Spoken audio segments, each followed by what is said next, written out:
In the summer of 1877, a series of strikes by railroad workers, beginning with protests against wage cuts on the Baltimore and Ohio Railroad, spread across a large part of the United States and drew in other industries as disruption expanded. Railroad property was attacked and burned, and more than 100 people were killed, with armed force, including federal soldiers, being used against the strikers. The violence was particularly destructive in Pittsburgh, where the facilities of the Pennsylvania Railroad were almost completely destroyed. The strike collapsed by the end of July 1877, and its direct consequences were very limited, but it had a strong impact on national consciousness and lived long in the popular memory. Among those who were profoundly affected by it was a young German-American artist, Robert Koehler, who was, at the time, living and working in New York.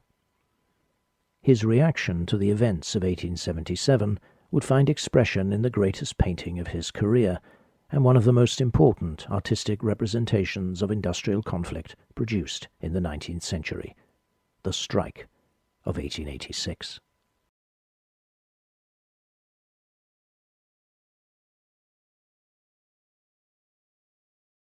Robert Koehler was a transatlantic figure.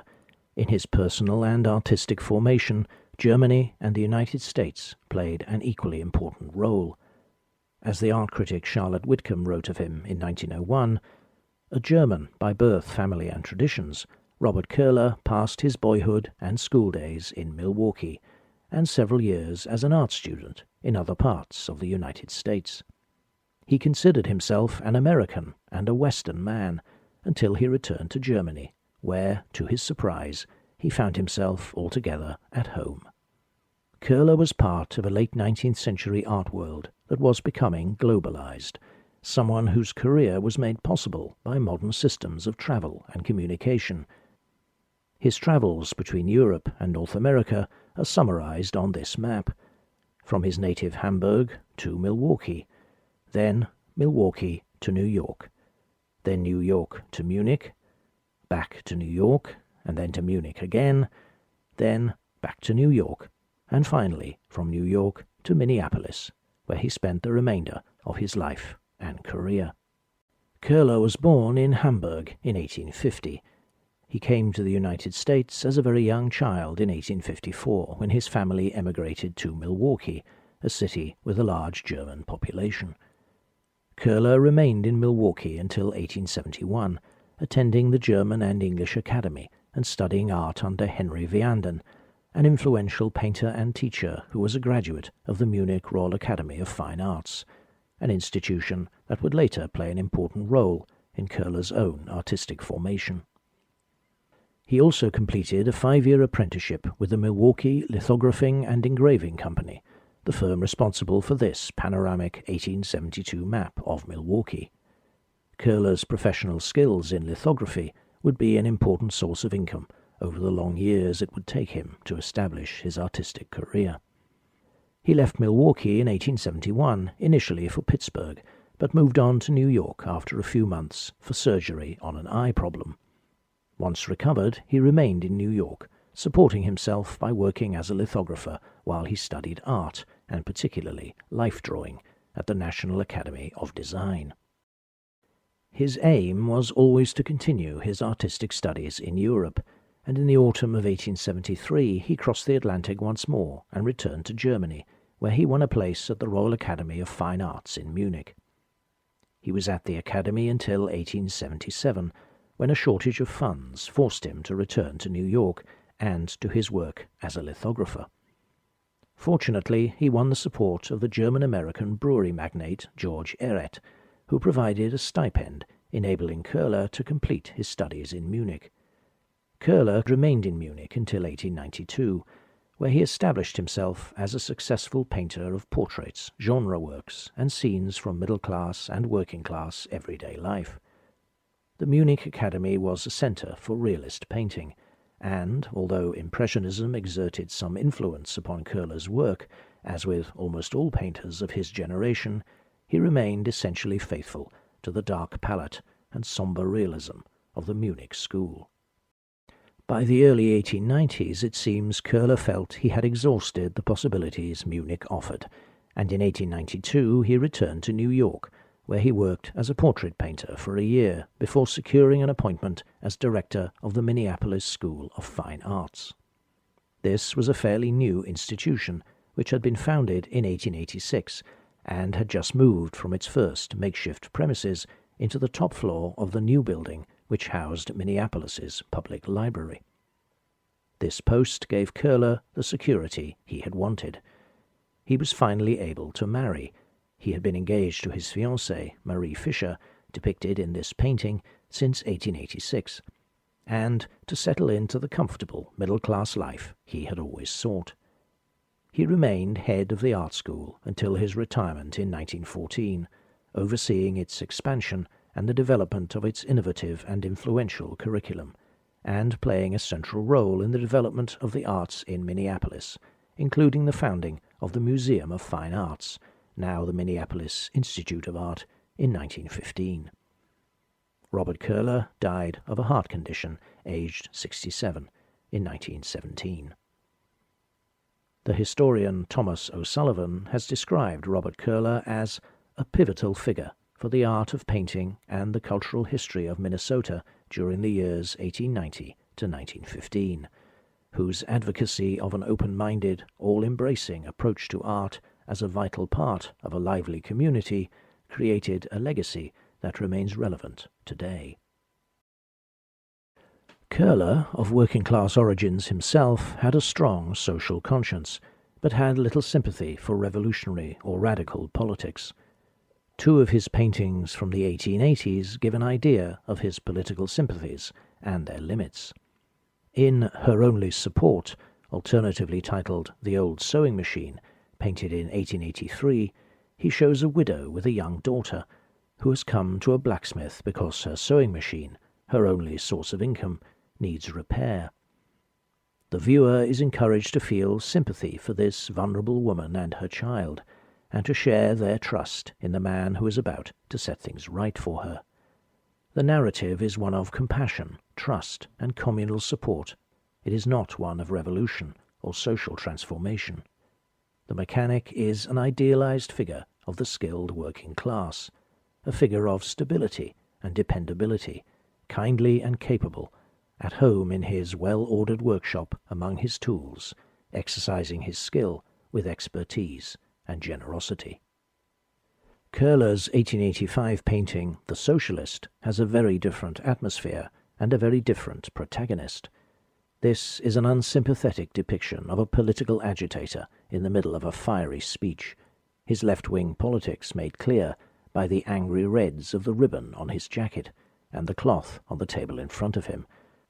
A pile of newspapers, one headed Socialist, spill out of the picture towards the viewer, in a visual analogue to the disorderly chaos of dangerous ideas that is also, Koehler implies, spilling from the orator's lips. Koehler's Socialist is a powerful figure, but an alarming one, with his clenched fists and expression of fanatical zeal. The wave of labor unrest in the United States during the 1870s and 1880s affected Koehler profoundly, but ambivalently. He felt deep human sympathy with the working people who had been driven to such extremes, but rejected any suggestion that the remedy for these ills lay in violent uprisings or revolutionary transformation. This ambivalent attitude would find expression in the moderate, reconciliatory politics of his most famous painting, The Strike of 1886. Despite its fame, Koehler himself had little to say about the strike. In a newspaper interview in 1901, he described it as the best, that is, the strongest and most individual work I have yet done, and said that it had been inspired by the events in Pittsburgh associated with the Great Railroad Strike of 1877. He also said that, as someone of working-class origins himself, he knew and understood the working man. We can conclude that the subject of the strike mattered a great deal to Koehler, as it was entirely his own choice. The painting was not a commissioned work. It was Koehler's diploma submission for full membership of the Munich Royal Academy. As such, it was up to him what he decided to paint, and of all the possible topics he could have chosen, he chose this one. And he used the resulting painting both to argue for the humanity of the strikers and, by implication, the justice of their cause, but also to urge peaceful and cooperative solutions to labour unrest, rather than radicalism and violence. Most of Koehler's paintings are relatively small in size, but the strike is very large. It is nearly 2 meters high and 2 3/4 meters wide, 6 feet high by 9 feet wide. Koehler later complained that the large size of the strike made it difficult to exhibit and to sell, but at the time his choice of this monumental scale made sense. A diploma work had to have impact, and the large canvas served to demonstrate both the skill of the painter and the importance of the subject, placing it in a tradition of large-scale works addressing great events and noble themes. In a world of academic art in which large canvases were associated with significant themes from history, religion, and mythology, Koehler was staking a claim for this great modern issue of labour disputes and the demands of working people for a better standard of life to be taken with similar seriousness, for the importance of the problem to be recognised and not ignored. The strike is also unusual for Koehler in having a large number of figures. There are around 50 individually identifiable figures filling the front and middle ground of the composition, and others, less distinct, crowd the background. The structure of the painting is dominated by diagonals that lead the eye in, through the excited gathering of men to the focal point where they gather most densely, in the centre. At either side stand the factory and the house, confronting each other across the ugly, polluted and desolate-looking industrial landscape. This tract of muddy, open land has a shabby, transitory, unfinished quality. In the foreground, the paving extends only a little way from the factory owner's house before petering out into rough and stony ground, perhaps suggesting that, when it comes to improving the environment of ordinary people's lives, unbridled capitalism has its limitations. There is a river in the background. Sunk between its banks, it cannot itself be seen, but its presence is signalled by a bridge and the clustered masts of sailing vessels. Beyond the river stands an industrialized city with buildings, rooftops and spires, and many smoking chimneys, a grimy panorama which Koehler said was inspired by British industrial cities, but which represents no particular place. It stands for all industrial cities, everywhere. No sun is visible, and the air is hazy with dust and fumes. The lighting of the scene is flat, stark, and bleak. The strikers have walked out of their factory. From the top right of the canvas they advance in small groups, some moving with decisiveness, others seemingly doubtful, many engaged in animated discussion as they advance to gather in a large mass in the foreground. The painting is thus dominated by a generalized movement that is brought to a stop by the solid mass of the house, with the white-faced and statue-like figure of the owner himself looking down on them all from the steps, his anxious-looking valet or butler by his side. Unlike the socialist with his fierce confrontational gaze, none of the figures in The Strike looks directly out at the viewer. Their eyes are fixed on the prominent figures of the scene, on what is going on around them or on each other. None draws the viewer directly in. The apparent leader of the strikers addresses the factory owner, his right hand clenched into a fist, and his left pointing backwards at the men ranged behind him, standing shoulder to shoulder, with faces set. In the right foreground, another man clenches his fist as he bends to pick up a stone from the ground, hinting at a potential turn towards violence if the debate and dialogue behind him should fail. The atmosphere is charged with tension.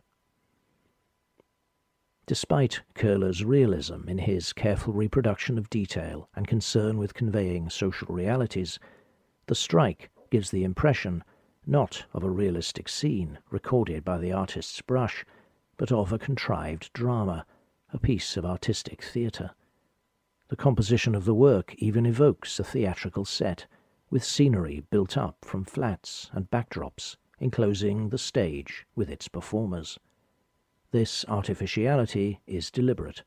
Koehler's aim is not to represent an actual scene, location, or event, but to evoke a situation, engaging his audience through the enactment of this vital social issue of the age. Although Koehler was inspired by the 1877 railway strike, the painting does not represent that event, or any particular strike, but the issue of strikes and labour disputes in general. As Charlotte Whitcomb put it in 1901, the painting is not an argument against the encroachments of capital or in favour of the rights of labour, and was not painted to commemorate an episode, but to represent a phase of American life. The picture is therefore imagined but authentic, with its authenticity giving it authority. It combines a generalized scenario with realism in its particular details. So we do not know what the strike is about, or what this factory does. Nothing about it identifies it with a particular industry. It has workshops and chimneys and ventilators, a scruffy yard with run-down outhouses, and a generally time-worn and ramshackle appearance, providing a stark contrast with the brashly new owner's house which confronts it on the opposite side of the canvas, with its clean bricks and ironwork, freshly cut masonry, and elegant ornaments. The factory appears to have grown out of the earth, while the house has been set down upon it. The men emerging from the factory are similarly representative of the industrial working class in a general rather than a specific sense. Koehler has brought together a range of trades, skills, and social and cultural backgrounds, workers of different levels of skill, workers by hand and brain, workers whose clothes and faces identify them with particular occupations and particular communities, Irish, Italian, German. The figures stand for recognizable types, but they are also distinguishable as individuals. Koehler's strikers are human beings, not a dehumanized, faceless mass. Critics of strikes and strikers often used dehumanizing rhetoric about the unthinking and easily manipulated masses. Koehler's workers, by contrast, are acting freely and openly together in defense of their interests, talking, debating, and persuading, making their case and presenting a united front to the factory owner, who, like it or not, has to listen to them. The owner himself, depicted in austere profile, presents what seems to be a hard and unflinching face to the strikers, but his body language suggests that he is not as strong as perhaps he appears, and knows he must negotiate. His half-raised hand is not dismissive or aggressive, but neutral, symbolizing a halfway point between the two sides, and perhaps a desire for a peaceful resolution. The scene is dominated by men. There are only 4 female figures, a woman engaged in earnest discussion with one of the strikers in the centre foreground, a mother with a baby in her arms, her little girl standing next to her, and in the background an anxious looker-on, a female servant from the owner's household, perhaps a kitchen maid or cook, next to a male servant who could be a coachman or groom.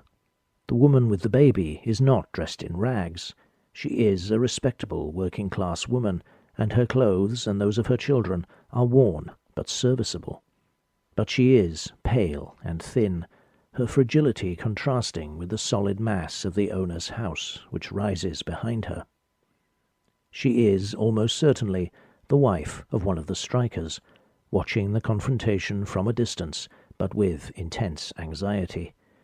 She represents the issues that are in the balance for the strikers, the well-being of their wives and children, the future of their homes and their family lives. the mother's gaze is drawn to the exchange between the owner and the strike leader or spokesman, and in particular to the closed face of the factory owner, as if searching for some hint of willingness to accommodate the men's demands and bring an end to the dispute. The eyes of her little girl, however, are drawn to the other key female figure in the painting, the woman in the centre foreground. This lady is deeply engaged in a discussion with one of the strikers, a roughly clothed working man. She is respectably dressed, signalling her middle-class status with her dark blue day dress and red-trimmed cap. The expression on her face and her raised left hand show that she has been talking seriously and earnestly with the man, who is now replying with arms and hands outstretched, as if on the defensive. She is sympathetic towards the strikers, but cautious in her approach. She seems to have placed her right hand flat against the man's chest, as if calming him and warning against violent action. She symbolizes the responsibility of society as a whole for dealing with labor problems and industrial unrest, and the importance of dialogue in solving such disputes, of listening to the grievances of striking labor while guiding them away from the path of aggressive confrontation and self-defeating violence. Position between men who are already committed and are firmly lined up behind their spokesman, and those who are still undecided or tempted by violent action, she occupies the position of a persuader and a peacemaker.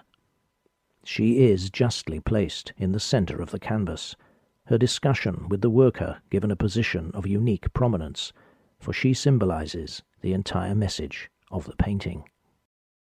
The strike was exhibited several times in Europe and the United States in the 1880s and 1890s and attracted considerable attention.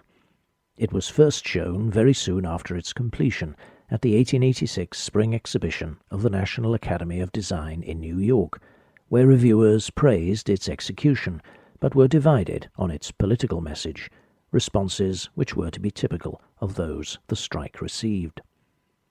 The painting next went to the Munich International Exhibition of 1888, where Koehler exhibited it in the American section of the exhibition, suggesting that, despite the German origins of the painting, he saw it as an American picture, and as a commentary on particularly American social and industrial problems. After Munich, the strike moved on to the Universal Exposition of 1889 in Paris, where it was honored with a medal by the exhibition jury. Before the Paris exhibition had even finished, Koehler had received an invitation to show the painting at the 1889 Milwaukee Industrial Exhibition, which he was able to do when the Paris organizers agreed to exhibit the preparatory sketch of the painting rather than the original. The strike was well received in Milwaukee, which was, to some degree, home ground for the artist. 1893 saw the strike in Chicago at the World's Fair, where it made little impact. Its realism and its social concern did not sit well at this Beaux-Arts event dominated by the aesthetic movement and American Impressionism. This foreshadowed the years of neglect which the painting would suffer. It was eventually purchased in 1901 by the Minneapolis Society of Fine Arts, but was rarely exhibited, spending most of its time in storage before its rediscovery and restoration in the 1970s. A remarkable story in itself, but one which lies outside the scope of this video. The strike eventually returned to Germany. Since 1990, it has been in the collection of the German Historical Museum in Berlin.